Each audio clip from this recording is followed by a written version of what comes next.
तो welcome to lawyer academy India. मैं हूं एडवोकेट करण मौर्य और हम लोग देखने वाले हैं IBPS एसओ लॉ ऑफिसर का मॉक टेस्ट 4। ठीक है, इससे पहले 3 हम देख चुके हैं, ये हमारा 4th है। और 50 में से आपके कितने सही क्वेश्चन जाएंगे ये बात आप लोग कमेंट में बताएंगे। ठीक है, तो वीडियो पूरी देखना, बाकी आंसर्स देते रहना। ठीक है, तो हमारा पहला क्वेश्चन है, investment by non resident Indians analyse into Indian companies altering assets liabilities outside the ordinary course of trade is generally treated under FEMA Act as a capital account transaction, illegal activity, always irrelevant to FEMA entirely, या फिर a criminal offense in every case।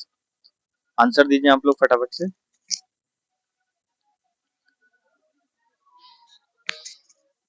Okay, तो इसका answer हमारा capital account transaction इसको माना जाएगा। ठीक है, नेक्स्ट क्वेश्चन है, the case in which the supreme court laid down guidelines governing the imposition of residence rule under Article 356 emphasizing judicial review of such proclamations is SR Mumbai, Olga Tellis case, Shahbano case, या फिर Gorakhnath versus state of Punjab.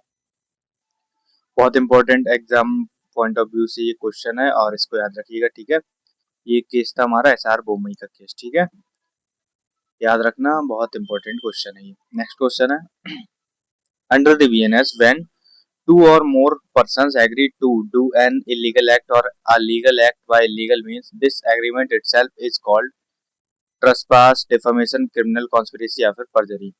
दो या दो से अधिक लोग मिलकर जब कोई इलीगल काम करने को सोचते हैं तो उसे क्या कहते हैं? उसे कहते हैं क्रिमिनल कॉन्स्पिरेसी। ठीक है, सेक्शन 61 ऑफ BNS और सेक्शन 120B ऑफ IPC। ठीक है, नेक्स्ट क्वेश्चन है, under the IBC the point at which a corporate debtor has failed to pay a debt has become due and payable and is not disputed is generally called celebration, default, rectification या फिर promotion। Answer दो आप लोग।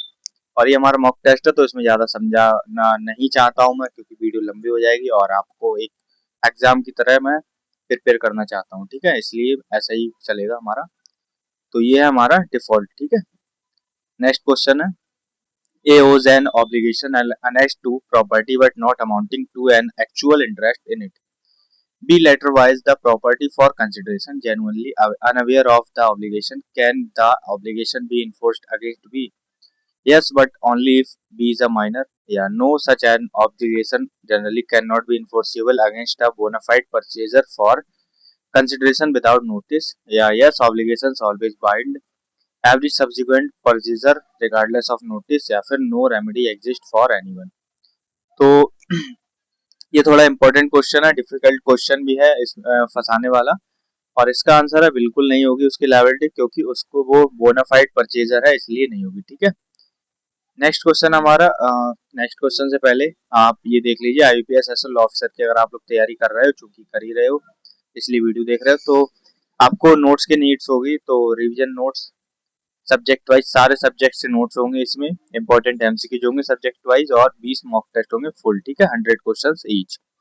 तो ये offer चल रहा है अभी, 50 कैंडिडेट्स जो पहले आते हैं उनको 349 का ये पूरा प्रिपरेशन का बंडल मिलेगा, और उसके बाद में 399 का हो जाएगा। आपको कैसे लेना है ये आप व्हाट्सएप कर देना इस नंबर पर, सारी जानकारी वहीं मिल जाएगी सारे नोट्स की। ठीक है, तो बाकी नेक्स्ट क्वेश्चन पे चलते हैं। Under Section 143, the statutory auditor of a company has the right of access at all times to book the account, books of account and vouchers of the company, whether kept at the nowhere access is never granted, या only inside a bank locker, या only in foreign country, या फिर registered office और elsewhere। Simple question, answer दीजिए। Okay, तो इसका answer हमारा registered office और एल्सवेयर यहाँ पर आ जाएगा। ठीक है, कंपनीज एक्ट का सेक्शन 143 है ये। नेक्स्ट क्वेश्चन है, under section 34 of the SARFAESI act, civil courts are barred from entertaining any suit or proceeding in respect of matters which a debt recovery tribunal or appellate tribunal is empowered to determine under this act, या ignore completely, या फिर delay indefinitely, या फिर transfer to a foreign court। Answer दीजिए 5 seconds में। Okay, तो इसका answer हमारा डिटरमाइन अंडर दिस एक्ट। ठीक है, नेक्स्ट क्वेश्चन है, under the BSA 1 Fact is said to be relevant to another when it is connected with it in any of the ways referred to in the provisions relating to the relevancy of facts, weather reports, traffic rules only या फिर tax collection only. और ये PPT आपको कहाँ मिलेगी? ये PPT आपको Telegram पे मिल जाएगी, ठीक है, वहां जुड़ जाइए जाके, और प्रैक्टिस के लिए वहीं मिल जाएगी ये। और डिस्क्रिप्शन में उसका लिंक दिया है टेलीग्राम का। बाकी नोट्स वगैरह की नीड्स के लिए भी आपको डिस्क्रिप्शन चेक कर लेना है, ठीक है, वहीं पर आपको सारी चीजें मिल जाएंगी। और इसका आंसर हमारा रेलिवेंसी ऑफ फैक्ट्स को बोलेंगे, ठीक है, सेक्शन 3। नेक्स्ट क्वेश्चन है, no banking company registered in India can pay any dividend on its shares until all its capitalized expenses including primary expenses and share selling commission have been publicly auctioned या completely written off या फिर transferred to a foreign account या फिर doubled in value। तो answer दीजिए आप लोग इसका। ओके, तो इसका आंसर हमारा completely written off, ठीक है। नेक्स्ट क्वेश्चन हमारा, under the BSA when a child is born during the continuance of a valid marriage between his mother and any man, the court presumes unless disproved that he is the automatically stateless, no entitled, never entitled to any legal right, या foreign national या फिर legitimate son of that man. तो simple सी बात है, यहाँ पर एक rule लागू होता है, लेजिटिमेट अगर कोई भी बच्चा है जो 280 डेज के विद इन, जो मैरिज 280 डेज के विद इन जन्म ले लेता है मैरिज खत्म होने के, तो वो legitimate son of that man ही माना जाएगा, ठीक है, लेजिटिमेट सन माना जाएगा। नेक्स्ट क्वेश्चन है, under section 34 any person entitled to any legal character or to any right as to property may institute a suit for a declaration that he is entitled against a person who denies or is interested to any such character or right, या is always a government body, या has already died and cannot be sued, या फिर lives in another country only। तो answer दीजिए आप लोग इसका 5 seconds में। और ये इंपॉर्टेंट क्वेश्चन है स्टूडेंट, तो इसको याद रखिएगा, ठीक है। ओके, तो इसका आंसर हमारा डिनाइज और is interested to deny such character और राइट, ठीक है। और ये स्पेसिफिक रिलीफ एक्ट का डिक्लेरेशन वाला जो सेक्शन है वहां से एक बार जरूर पढ़िएगा, डिक्लेरेशन से एक क्वेश्चन आ सकता है। और नेक्स्ट क्वेश्चन हमारा, under section 268 of the companies act a private company restricts the right to transfer its shares and limits its number of members to a maximum of two only 10,200 या फिर no limit at all. तो simple सा question, आपको पता होगा private company में कितने लोगों की मैक्सिमम लिमिट होती है? 200 लोगों की लिमिट होती है, मिनिमम 2 और मैक्सिमम 200, ठीक है। और पब्लिक कंपनी में कितनी होती है? पब्लिक कंपनी में 7 होती है, मिनिमम और मैक्सिमम अनलिमिटेड होती है, ठीक है, इनफाइनाइट कितनी भी हो सकती है। नेक्स्ट क्वेश्चन है, under the BSA 2023 facts showing the existence of any motive or preparation for any fact in issue are relevant, automatically proof of guilt with no further inquiry, always irrelevant या फिर punishable in themselves। तो simple सा question है, इसका answer हमारा relevant माना जाएगा, ठीक है। नेक्स्ट क्वेश्चन है, where a person fraudulently represents that he is authorized to transfer property and later actually acquires an interest in it, the doctrine that allows the transfer to operate on that after acquired interest is called novation, frustration, feeding the grant by estoppel या फिर res judicata। तो इसका answer हम लोग देखते हैं क्या है। इसका आंसर हमारा feeding the grant by estoppel. और ये ट्रांसफर ऑफ प्रॉपर्टी में है। और एक चीज और, एविडेंस एक्ट में सेक्शन 121 से 123 तक स्टॉपल के बारे में बताया गया है, एक बार जरूर पढ़िएगा रिलेट करके, और तो आपको एग्जाम में अच्छा मार्क्स करने के चांसेस रहेंगे, ठीक है, क्योंकि यहाँ से अगर क्वेश्चन आता है तो आप फंसोगे नहीं। नेक्स्ट क्वेश्चन है, under the registration act 1908 a document required to be compulsorily registered must generally be presented for registration within a period of, there is no time limit at all, 50 years, 1 year or only या फिर 4 months from the date of execution। Okay, तो answer दीजिए आप लोग इसका। और हमारा answer है ये 4 months from the date of execution माना जाएगा, ठीक है। नेक्स्ट क्वेश्चन है, listed companies are required under SEBI regulations to promptly disclose material events or information that could impact investment decisions to ensure confusion among investors, only benefit to company promoter, transparency and equal access to information for all investors, या फिर delay in all decision making। तो answer दीजिए आप लोग इसका। Okay, तो इसका answer हमारा transparency and equal access to information for all investors माना जाएगा, ठीक है। Next question, under section 35 of the banking regulation act the RBI has the power to conduct an inspection of books and accounts of any private residence only, school only, banking company या फिर foreign MNC only. Important question students, इसको याद रखिएगा, ठीक है। Banking exams में आ जाता है और आपके एग्जाम में भी आ सकता है। और इसका आंसर हमारा बैंकिंग कंपनी, क्योंकि हम बैंकिंग लॉ की बात कर रहे हैं तो बैंकिंग कंपनी ही आएगी इसमें, ठीक है। Next question, under the SEBI act one of the SEBI's core functions is registering and regulating the working of stock exchanges and agricultural subsidies या फिर intermediaries associated with the security market, traffic signals या फिर school school curricular. तो simple सी बात है, securities की बात हो रही तो इंटरमीडिएरीज एसोसिएटेड विद द सिक्योरिटीज इसका आंसर होगा। नेक्स्ट क्वेश्चन है, a shopkeeper refuses to accept a genuine RBI issued banknote as payment, claiming notes are not government guaranteed and is the shopkeeper's claim legally correct? Yes, RBI notes carry no legal backing at all, या फिर no but only notes above RBI above raise 500 are guaranteed, या फिर yes only coins are guaranteed, या फिर no every bank note is illegal tender and its payment is guaranteed by the central government। तो इसका answer हम लोग पता है, सिंपल सा डी है। बिल्कुल सेंट्रल गवर्नमेंट इस चीज की गारंटी लेती है आपके जितने भी नोट है उन सब की, ठीक है। सेक्शन 26 याद रखना, और ये एग्जाम में डायरेक्टली आ सकता है ऐसा क्वेश्चन, तो आप फंस सकते हो, इसलिए इसको स्क्रीनशॉट ले लेना, ठीक है। नेक्स्ट क्वेश्चन है, under article 22 a person arrested and detained in custody must be produced before the nearest magistrate within a period of 24 hours including excluding travel time, या 1 ईयर, या 30 डेज, या फिर there is no such requirements. तो सबको पता होगा, बच्चे बच्चे को पता होगा, 424 आवर्स की बात रहती है excluding travel time. But BNSS में कौन सा सेक्शन है इसका, ये बताइए आप मेरे को कमेंट में, ठीक है। बीएनएसएस से भी क्वेश्चन आ जाता है तो आप जरूर बताना कमेंट में, क्योंकि अगर आपके एग्जाम में आ गया तो हो सकता है आपको याद रह जाए ये बात।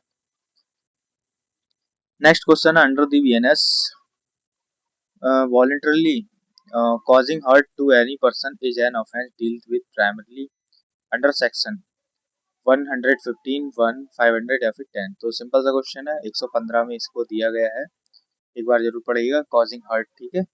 नेक्स्ट क्वेश्चन हमारा, under section 8 of the NI act the holder of a negotiable instrument means any person entitled in his own name to the possession of it and to destroy it whenever he wants, या change its date at will, या फिर sell it to anyone he wishes without limit, या फिर recover or receive और recover the amount due देयरऑन।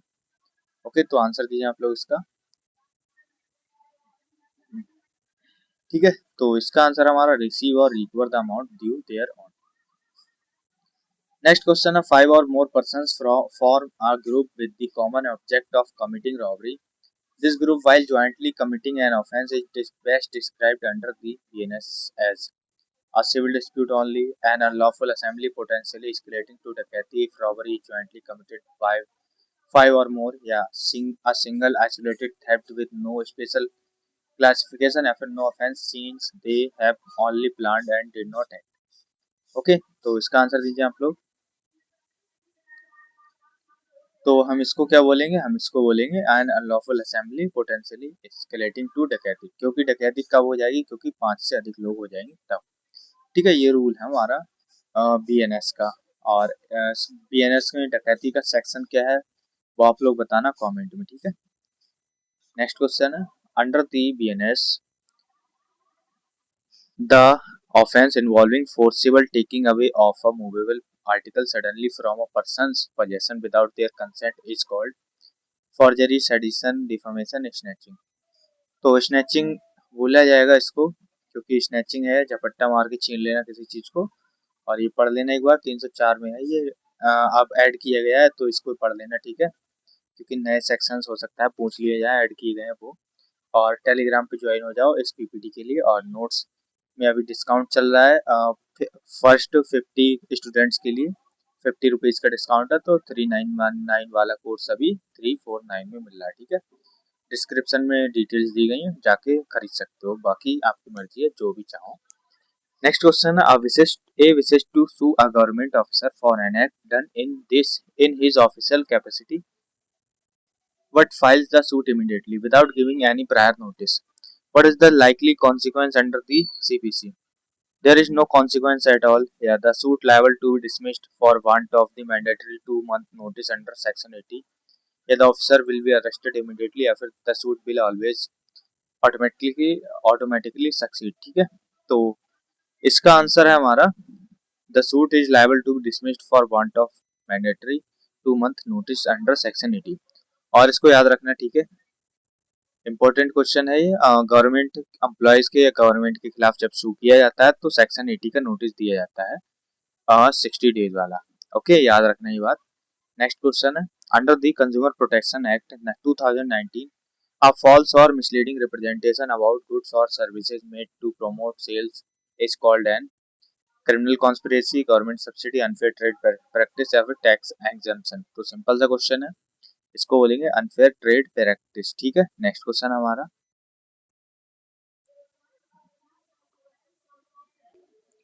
besides the RBI, the entity generally authorized to issue a bill or promissory note payable to bearer on demand if expressly permitted is the a foreign tourist, no one else ever, central government या फिर any private citizen freely. तो इसमें आप लोग हो सकता है फंस जाओ, तो दिमाग लगाओ थोड़ा सा। ओके, तो इसका आंसर हमारा सेंट्रल गवर्नमेंट। ठीक है, और नीचे पढ़ लेना, एक्सप्लेनेशन आराम से समझ में आ जाएगा। नेक्स्ट क्वेश्चन हमारा under order rule 1 order 1 rule 10 of the CPC a court may at any stage of the proceedings order that the name of a party improperly joined be struck out or that a necessary party be find without trial या added या present या फिर ignore permanently. Answer दीजिए। और एक चीज बता दूं, अगर आप लोग लिटिगेशन कर रहे हो, करते हो, आपको पता होगा ज्वाइंटर ऑफ पार्टीज और रीज्वाइंटर ऑफ पार्टीज, ये सारी चीजें ऑर्डर 1 में आ जाती है, ऑर्डर 1 रूल 10 में। और इसी की एप्लीकेशन लगती है जब आपको किसी को ऐड या फिर हटाना होता है, तो बिल्कुल इसका आंसर है एडेड होगा। ठीक है, नेक्स्ट क्वेश्चन है property offered as security for a loan over which a bank or financial institution has a security interest under the SARFAESI act is generally called common heritage site, public park, government monument या फिर secured asset.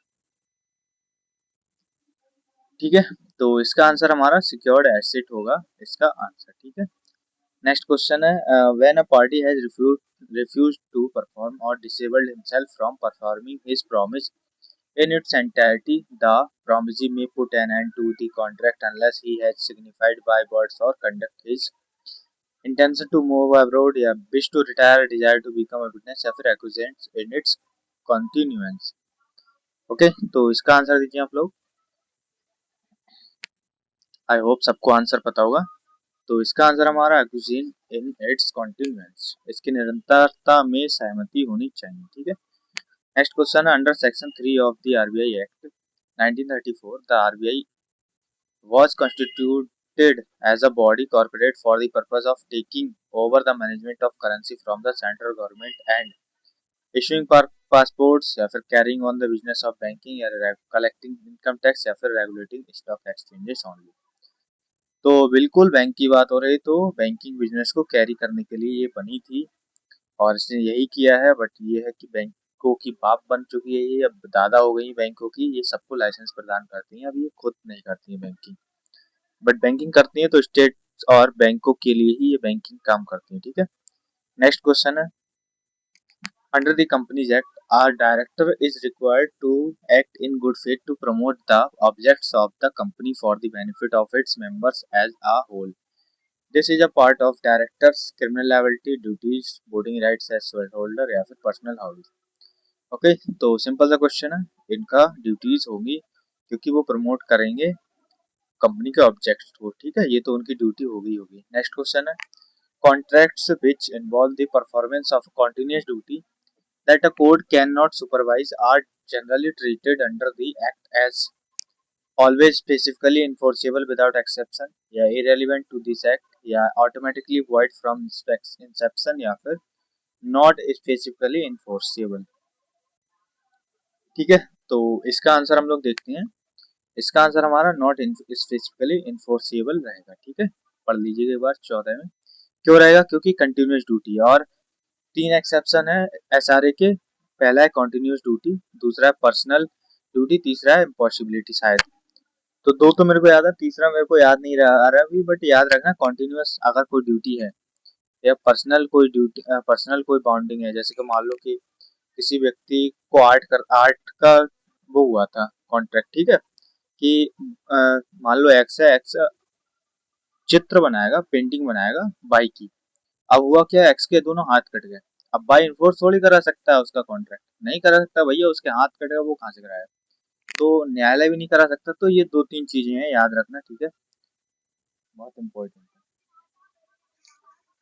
The formal legal process by which a decree of court is enforced to give practical effect to it, such as attaching and selling a judgment debtor's property, is called execution, arbitration, registration, ratification. Okay,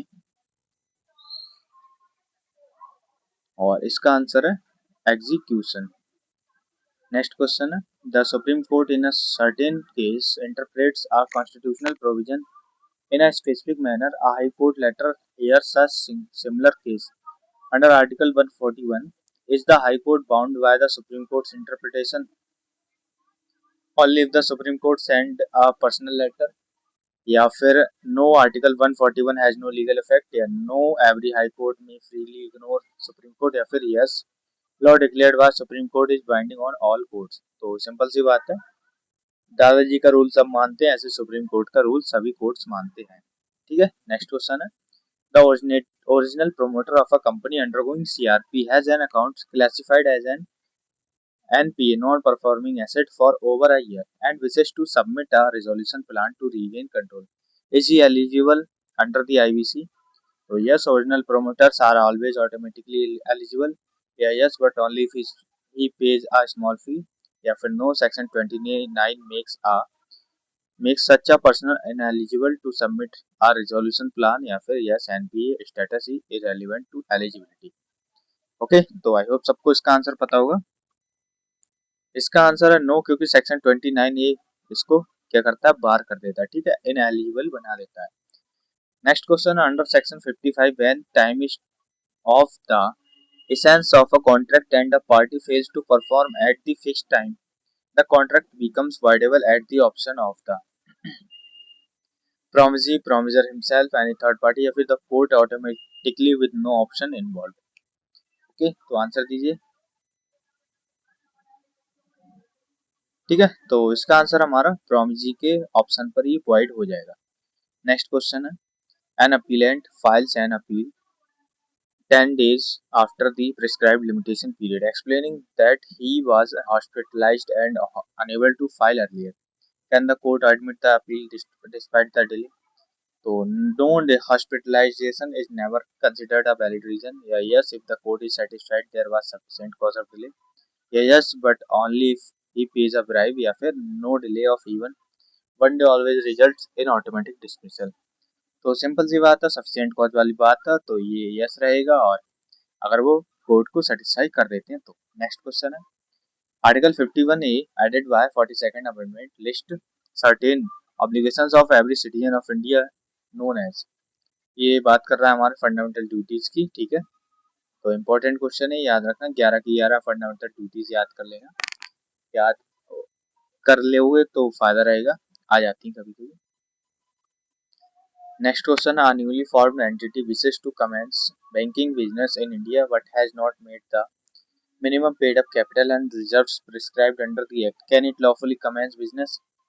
So no, section 11 requires the prescribed minimum capital and reserves before commencing business. Yeah, no, because banking business is always illegal. Yeah, yes, but only on weekends, या फिर capital requirements are entirely optional. तो simple सी बात है, section 11 अगर आपने पढ़ा होगा तो आपको पता होगा, जब तक आप कैपिटल रिक्वायरमेंट पूरी नहीं करेंगे तब तक आप बैंकिंग बिजनेस नहीं करेंगे। ठीक है, नेक्स्ट क्वेश्चन है, article 15 of the constitution prohibits the state from discriminating against any citizen on grounds of religion, race, caste, sex or favourite colour, handwriting style, place of birth या फिर height. तो आपको पता होना चाहिए ये प्लेस ऑफ बर्थ के भी बिहाफ पर डिस्क्रिमिनेशन नहीं किया जा सकता, ठीक है। नेक्स्ट क्वेश्चन है, a company executive uses confidential knowledge of an upcoming poor quarterly result to sell his shares before the news becomes public, avoiding a loss other shareholders will suffer under SEBI rules. What is the consequence for the executive? He may face action for insider trading, which is prohibited if only the company, never the executive, is liable. Then no consequence since he owns shares, या फिर he is entitled to a business. और आपने पता है insider trading की बात हो रही है यहाँ पर, तो इसका आंसर होगा वो बिल्कुल एक्शन फेस करेगा वो व्यक्ति, उसके खिलाफ एक्शन लिया जाएगा इनसाइडर ट्रेडिंग के लिए, ठीक है। और इसकी एक बार आप ना सेबी एक्ट की इनसाइडर ट्रेडिंग वगैरह की पनिशमेंट और फाइन्स वगैरह जरूर पढ़ के जाइएगा, ठीक है। नेक्स्ट क्वेश्चन है, a banker who pays a cheque drawn payable to order in good faith and without negligence is discharge from liability even if it later turns out that the endorsement was forged, या फिर the check was post dated by day one, या the amount exceeded 1 lakh rupees, या फिर the check was signed in the blue ink। तो simple सा question है, answer दीजिए आप लोग इसका। ओके तो इसका आंसर है द एंडोर्समेंट वाज फॉर्ज्ड था, ठीक है। नेक्स्ट क्वेश्चन है, under section 148 bailment is the delivery of goods by one person to another for some purpose upon a contract that the goods shall be returned when the purpose is accomplished. The person delivering the goods is called the, तो indemnifier, baler, pony या फिर surety. तो baler बोला जाएगा इसको, और जिसको दिया गया उसको बेली बोला जाएगा, ठीक है।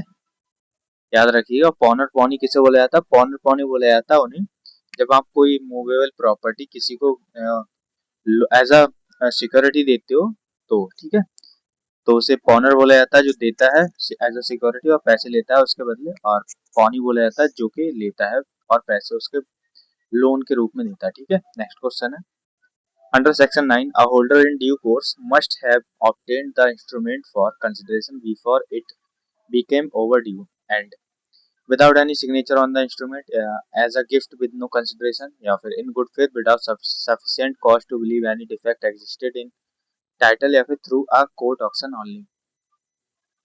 तो आंसर दीजिए आप लोग इसका, और इसका आंसर हमारा in good faith without sufficient cause to believe any defect existed in title, ठीक है। नेक्स्ट क्वेश्चन है, A agrees to deliver perishable fruit to B by a fixed date and time with time expressly stated to be essential, a delivers 10 days later late can be refused to accept the fruit and treat the contract as voidable।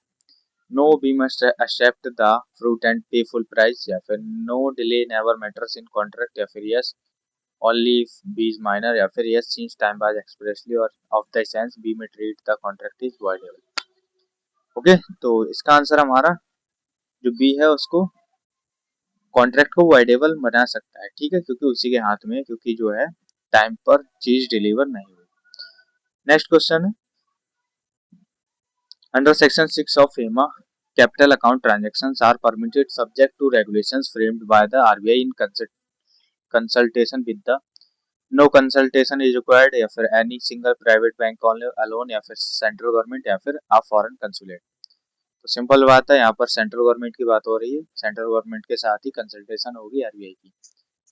Next question है, the legal maxim डेलीगेटस नॉन प्रोटेस्ट डेलीगेट means that a person to whom power or authority is delegated can never perform any act at all, या फिर automatically becomes a principal, या फिर must immediately resign, या फिर cannot further delegate that power to another without authorization, ठीक है। तो simple सी बात है, वो पावर जो है किसी और को ऑथराइज नहीं कर सकता। जैसे कि मैं बताऊं, मान लो कि तुम्हारे पिताजी ने तुमसे बोला कि जाकर सामान लेकर आओ, ठीक है, तुम ये हो, तुम्हारे पिताजी ने तुमसे बोला जाकर सामान लेकर आओ, ये पैसे ले जाओ, तुमने अपने छोटे भाई को दे दिए पैसे, जाकर सामान लेकर आओ। ऐसे नहीं कर सकते, डेलीगेशन नहीं कर सकते, तुम ही जाओगे, ठीक है।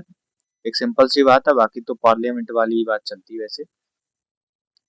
नेक्स्ट क्वेश्चन है, an online intermediary that merely host third party content observes due diligence and does not initiate, select or modify the transmission is generally exempted from liability for that content under the principle of absolute strict liability, criminal conspiracy, safe harbor for intermediaries, या फिर no exemption exist at all।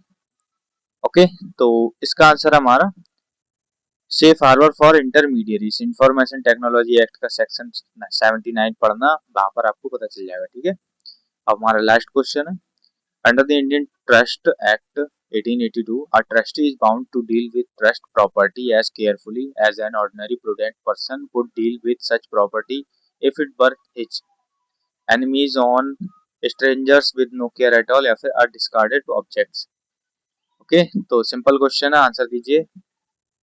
इसका answer है वो खुद की properties को समझ रहा है। ठीक है, और